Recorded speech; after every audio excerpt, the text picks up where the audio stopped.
First time trying chicken. And anong ano na ngayon? Date na ngayon, pre. Pakita mo nga yung date ngayon. July 20. Honest review. Chicken is good. Parang 8 out of 10. Standalone yung chicken. Hindi siya nagdadala. Yung fries unseasoned. So parang patatas lang talaga na mushy. And then mac and cheese hindi masarap. At all. Mas masarap din sa karinderya na mac and cheese. Tayo ngayon sa... Asan tayo? Bagolets mo? Nahawakan niya yung... Bagolets mo? Dati pa to, pre. Nahawakan niya betlog. Tangina, tigil. Nasaan, pre? Nasaan betlog mo? Pakita ko. Aesthetic ng video sila yan, tapos yung audio. Putang ina, waka ko dede mo eh.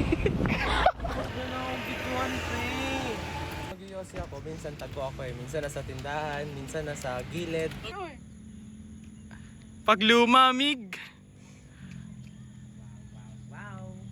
May nalimutan tayo. Ano yun? Speaker.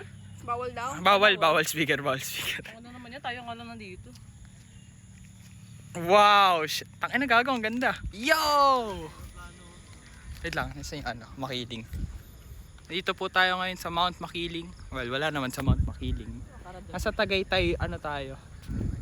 Tagaytay Road. Malapit siya sa Dai Mountain. Well, ito yung sa Dai Mountain. Pwede pa ba doon?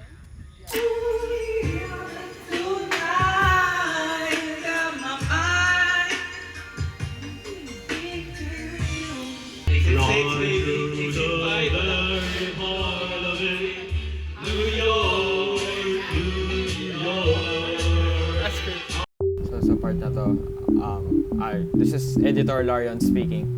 Not gonna lie, hindi ko alam kung bakit hindi nag-record yung audio. Pero yeah, there's cat sa tapat na Roanyo. At makikita nyo mamaya si Julian ini-imitate ang pusa or something, I don't know. Here? Yeah, this weird motherfucker. For the vlog. Ito yung sarili kong vlog. Oo, ganda ng zoom. Fit check, I guess. Nandito tayo ngayon sa Newport City. So, nanonood tayo ng Spider-Man. Newport's kinda insane, man. Bawal pumasok dito ang movie, pati yung joyride. So, puro kotse lang. So, kailangan mag-book ka sa labas. Kind of a bummer, but it's okay, I guess.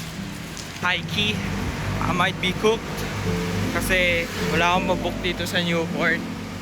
So, pupunta tayong Villamor Air Base para makapag-book. So, umuulan ngayon. At nandito tayo sa baba. And tatawid ako mamaya doon para mag-book kasi wala akong mabook. At life is not fun right now. It's okay. We just watched Spider-Man, bro. As thoughts. Tingin ko yun ang pinakamagandang Spider-Man film na nilabas ever. I think napaka-kompleto niya. Especially since wala akong info on it beforehand and I just went into it blind. Although mataas ang expectations ko, I think nagawa nila yung gusto nilang gawin, na-execute yung whole concept ng film, especially with Jean Grey na dapat X-Men, di ba? I feel like they executed that perfectly. The stakes weren't that high, and I feel like sa Spider-Man movie, it shouldn't be that high.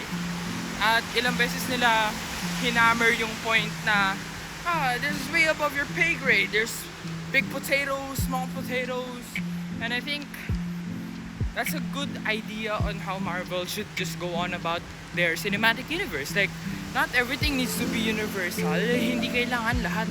Tangina, magugulo ng mundo, ganun. Hindi, even in the comics, it's not always like that.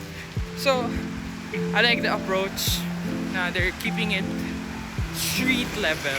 Yeah, they're keeping it fair. Kumbaga. So, there's more larger stakes at hand, di ba? Sa mga susunod na film. That's my review on it, my honest opinions on it. 4 stars out of 5. Great movie.